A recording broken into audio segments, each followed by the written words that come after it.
চলো একটা বিষয় পরিষ্কার করে নিই। এই ভিডিওটি বিয়েকে ভুল প্রমাণ করার জন্য নয়। এই ভিডিওটি সত্য সম্পর্কে, এমন একটি সত্য যা হয়তো কিছুটা অস্বস্তিকর, কিন্তু আপনাকে ঝাঁকুনি দিয়ে জাগিয়ে তোলে। কারণ আজ আমরা এমন এক মনোবিজ্ঞান নিয়ে কথা বলবো যা বেশিরভাগ পুরুষ ইগনোর করে। কেন এত বিবাহিত মহিলা আবেগিক জটিলতা, স্বীকৃতির অভাব এবং গোপন সম্পর্কে শিকার হন? আর না, আপনি যা ভাবছেন এটি তা নয়। এই গল্প কোনো খারাপ মেয়ে বা খারাপ মানসিকতার নয়। এটি আবেগিক ক্ষুধার গল্প, ভেতরের দ্বন্দ্বের গল্প এবং চাপা পড়ে থাকা পরিচয়ের গল্প। চলো শুরু করি। 1, সে আরামের মধ্যে বন্দী কিন্তু উত্তেজনার জন্য তৃষ্ণার্ত। কাগজে কলমে সবকিছু নিখুঁত মনে হয়। একটি বাড়ি, একটি স্বামী, 2টি সন্তান এবং হয়তো ওয়াইনের নামে রাখা একটি কুকুর। কিন্তু সত্যিটা হলো সে এক ঘেয়ে জীবন কাটাচ্ছে। অনেক মহিলার জন্য বিয়ের শুরুটা হয় কোনো রোমান্টিক উপন্যাসের মতো, আর শেষটা হয় একটি ব্যাংক স্টেটমেন্টের মতো। সবকিছু একটি রুটিনে বদলে যায়। একই খাবার, একই কথা, গালে সেই একই ফ্যাকাশে চুম্বন। কোনো উত্তেজনা নেই, কোনো রহস্য নেই, কোনো জীবন নেই। কিন্তু তখনই এমন একজন পুরুষ সামনে আসে যার তাকে প্রয়োজন নেই, যে তার চোখের দিকে সরাসরি তাকায়, যার মধ্যে ঝুঁকির গন্ধ আছে এবং যে কোনো উদ্দেশ্য নিয়ে কথা বলে। সেই পুরুষ তার মধ্যে এমন একটি জায়গা তৈরি করে দেয় যেটা তার স্বামী বছরের পর বছর পারেনি। আসলে সে অন্য কোনো পুরুষকে খুঁজছে না, সে সেই নিজের রূপটিকে খুঁজছে, যেটা সে হারিয়ে ফেলেছে যখন সে স্ত্রী হয়েছে, মা হয়েছে, একটি টাইম টেবিল হয়েছে, একজন রাঁধুনি হয়েছে, একটি ক্যালেন্ডার রিমাইন্ডার হয়েছে। সে প্রতারণা করে কারণ সে খারাপ তা নয়, বরং কারণ তার আবেগিক ক্ষুধা মেটে না। যদি বিশ্বাস না হয়, কোনো দামি জিম, অফিস বা যোগা ক্লাসে যান। যেসব মহিলার আঙুলে আংটি থাকবে তারাই আপনাকে দীর্ঘ দৃষ্টিতে তাকিয়ে থাকতে দেখা যাবে। 2, তার প্রশংসার নেশা হয়ে গেছে। সে কখনোই স্বীকার করবে না যে তার আপনার প্রয়োজন, কিন্তু মনোযোগ দিন। সবচেয়ে বিপজ্জনক নেশা হলো মনোযোগ, অ্যাটেনশন। এই নেশা ড্রাগের থেকেও শক্তিশালী এবং অ্যালকোহলের থেকেও সাধারণ হয়ে গেছে। একজন বিবাহিত মহিলা, বিশেষ করে যে বাড়িতে নিজেকে অদৃশ্য মনে করে, কেবল একটি প্রশংসা শুনে আবার জীবিত বোধ করতে পারে। ও মাই গড, আপনি তো ঝলমল করছেন, বিশ্বাসই হয় না আপনি বিবাহিত। ব্যাস, ডোপামিনের ঝলকানি পেয়ে গেল। আর মজার ব্যাপার হলো, তার সেই পুরুষটিকে দরকার নেই যেটা এই কথা বলছে, তার দরকার সেই অনুভূতি যেটা সে তাকে দিয়েছে। এই কারণেই সোশ্যাল মিডিয়া বিবাহিত মহিলাদের জন্য একটি মাইনফিল্ডের মতো হয়ে গেছে।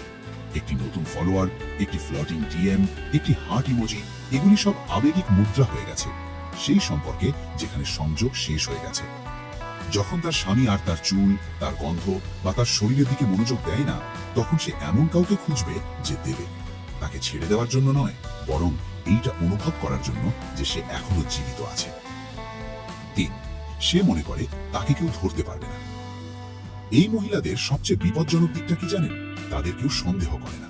কেউ সন্দেহ করে না এমন একজন মাকে যে কোলে বাচ্চা নিয়ে ঘুরছে, একটি HR অফিসারকে যার আঙুলে বিয়ের আংটি আছে, বা সেই মহিলাকে যে মঙ্গলবার রাতে লাজানিয়া বানাচ্ছে।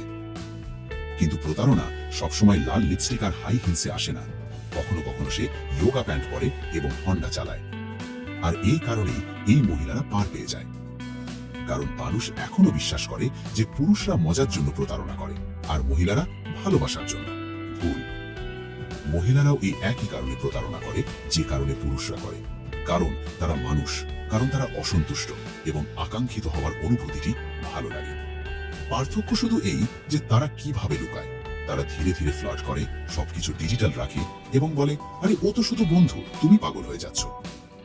সে মনে করে একটি বিশ্বস্ত স্ত্রীর মুখোশের আড়ালে সে নিরাপদ। কিন্তু সত্য কোনো না কোনোদিন সামনে আসবেই। আর যে পুরুষরা স্টোইক চিন্তা ভাবনা রাখেন, তারা পৃষ্ঠের নিচের জিনিসগুলো দেখতে পান। তারা ঝগড়া করেন না, তারা ঝড়কে আগেই চিনতে পারেন এবং আগুন লাগার আগেই চুপচাপ সেখান থেকে সরে যান। 4, সে মানসিকভাবে আগে থেকেই চলে যায়, শারীরিকভাবে প্রতারণা করার আগে। কখনো কি কোনো ঘরে ঢুকে আপনার মনে হয়েছে যে কিছু একটা অদ্ভুত লাগছে? কোনো কথা না বলেও সেই মহিলার সাথে জীবন কাটানো এমনই যে আপনাকে মানসিকভাবে ছেড়ে চলে গেছে।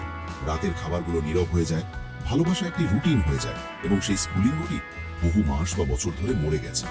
তবুও সে ছবিতে হাসে, বিবাহবার্ষিকীর পোস্ট করে, ছুটিতে স্বামীর পাশে বসে, কিন্তু তার মন সেখানে থাকে না। এখানেই বেশিরভাগ পুরুষ ভুল করেন।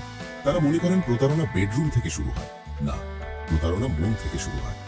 যখন সে আপনার সাথে কথা বলা বন্ধ করে দেয় কিন্তু অন্য কারো জোক শুনে হাসির ইমোজি পাঠায়, যখন সে বলে আমি ক্লান্ত কিন্তু ফোন বাজতেই তার মুখে হাসি ফুটে ওঠে। তখন বুঝে নিন, যখন সে শারীরিকভাবে প্রতারণা করে তখন সে মানসিকভাবে অনেক আগে চলে গেছে। আর তারপর সে নিজের মনেই এটাকে সঠিক প্রমাণ করে। সে আমাকে বোঝে না, আমরা দূরে সরে গেছি, আমি এটা পরিকল্পনা করিনি। কিন্তু আপনি যদি মনোযোগ দিতেন তাহলে আপনি বুঝতেন কখন সে কথা বলা বন্ধ করেছে এবং ভটকানো শুরু করেছে। এই জন্যই স্টোইক পুরুষরা কখনো বিস্ফোরণের জন্য অপেক্ষা করেন না। তারা আগেই বাতাসের দিক বুঝতে পারেন এবং আগুন লাগার আগেই চুপচাপ সেখান থেকে সরে যান। 5, সে নিরীহ সাজার ভান করে, কারণ আপনার কোনো সন্দেহ হয় না। এবার একটা তিক্ত সত্য যা অনেকের খারাপ লাগতে পারে। সবচেয়ে বিপজ্জনক মহিলারা তারা নন যারা বন্য স্বভাবের হয়, বরং তারা যারা সবচেয়ে নিরীহ মনে হয়। কেন? কারণ তাদের মুখোশটি একেবারে পরিপূর্ণ হয়। তারা নিষ্পাপ দৃষ্টি, নরম কণ্ঠস্বর এবং হালকা স্পর্শের অস্ত্রে পারদর্শী। আর আপনাকে কখনো শেখানো হয়নি যে পৃষ্ঠের নিচে কি আছে তা দেখার। আপনাকে শেখানো হয়েছে যে ভালো মেয়েরা প্রতারণা করে না, বিবাহিত মহিলারা পথভ্রষ্ট হয় না, মা মিথ্যে বলে না। কিন্তু মনে রাখবেন, মিথ্যেও অ্যাপ্রন পড়ে আসে। কিছু মহিলা তাদের সরলতাকে অস্ত্রের মতো ব্যবহার করে। যখন ধরা পড়ে তখন কাঁদে, নিজেকে শিকার হিসেবে দেখায় এবং স্বামীকে দোষ দেয় যে সে মানসিকভাবে অনুপস্থিত ছিল। কিন্তু আসল সত্যিটা হলো, তারা ভালো করেই জানে যে তারা কি করছে। তারা অন্য কারো বিছানায় পড়ে যায় না, তারা চালাকি করে, ধাপে ধাপে যায়। প্রতিটি ঝগড়া, প্রতিটি শীতল রাতের খাবার এবং প্রতিটি প্রশংসা না পাওয়ার বিষয় দিয়ে তারা এটাকে সঠিক প্রমাণ করে। এই জন্যই স্টোইক পুরুষরা কখনো বাইরের চেহারার উপর ভরসা করেন না, তারা শক্তির উপর ভরসা করেন। যদি অনুভূতিগুলো অদ্ভুত হয়, চোখ যদি কথার সাথে না মেলে, উষ্ণতা যদি কৃত্রিম মনে হয়, তারা পিছু হটেন না, ঠিক করার চেষ্টা করেন না। তারা শান্তভাবে, সম্মানের সাথে সেখান থেকে চলে যান।